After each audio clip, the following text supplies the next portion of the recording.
Hacking phases, reconnaissance. So we're going to talk about reconnaissance, scanning, gaining access, maintaining access, and clearing your tracks. So what is reconnaissance? Reconnaissance refers to the preparatory phase where an attacker seeks to gather information about a target prior to launching an attack. It could be the future point of return, noted for ease of entry and an attack when more about the target is known on a broad scale. So the recon, we can say, hey, this computer is susceptible to this vulnerability, put it in a box, and then when we're ready to actually go and perform the attack, we pull that recon information out and then we start formulating an actual plan. That's what they're alluding to there.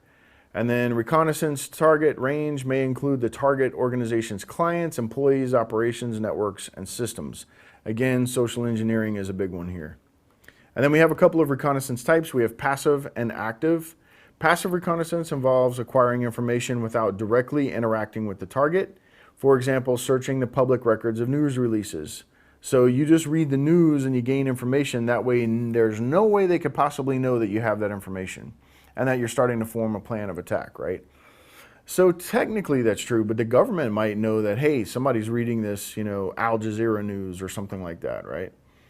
And then active reconnaissance involves interacting with the target directly by any means. So for example, telephone calls to the help desk or technical department, or actually touching their network is typically what it involves in some way, shape, or form.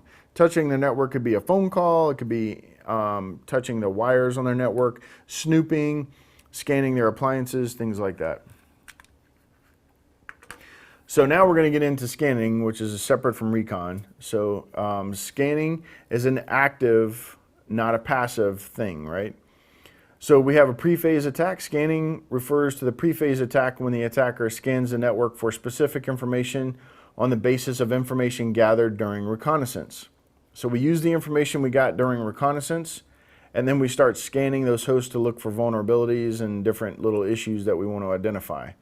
Scanning can include the use of dialers, port scanners, network mappers, ping tools, vulnerability scanners, etc.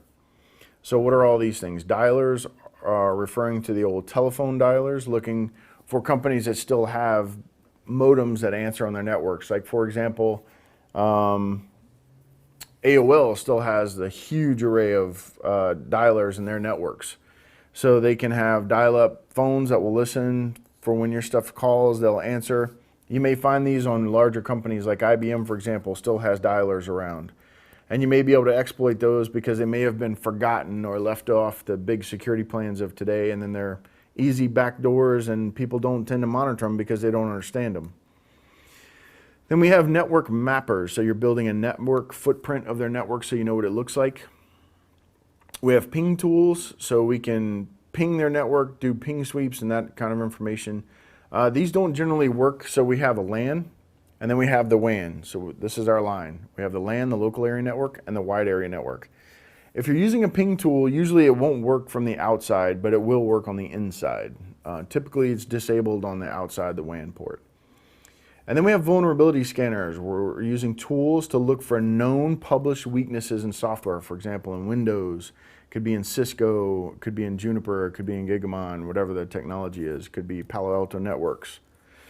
Attackers extract information such as live machines, ports, the status of those ports, the operating system details, what version of Telnet are we looking at, what version of FTP, what version of SSH, what version is the web server, device types, system uptime, how long has this thing been up and running, etc. We gather all this information before launching an attack. So the hacking phase is gaining access. So now we're going to talk about gaining access to the system. So we've done our recon, we've done our scanning, and now we're going to gain access. So gaining access refers to the point where the attacker obtains access to the operating system applications on the computer or the network. And the attacker can gain access at the operating system level, the application level, or the network level. So there's a lot of ways you can get into a company, a wide surface. And then an attacker can escalate privileges to obtain complete control of the system. In the process, intermediate systems that are connected are also compromised. So I gain one thing, then another, then another, then another. We knock them down like dominoes, right? And then examples include password cracking, buffer overflows, DOS, which is denial of service, session hijacking, etc., etc. So maintaining access. So we've reconned, we've done scanning, now we've gained access to a system, now we want to maintain that access. What we call persistence, right? So we want to maintaining access refers to the phase when an attacker tries to retain his or her ownership of the system. So attackers may prevent the system from being owned by other attackers by securing their exclusive access with backdoors, rootkits, or Trojans.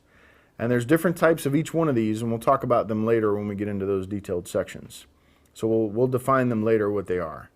Rootkits dig into the system in certain ways, and then Trojans do certain things. All of these are very serious problems.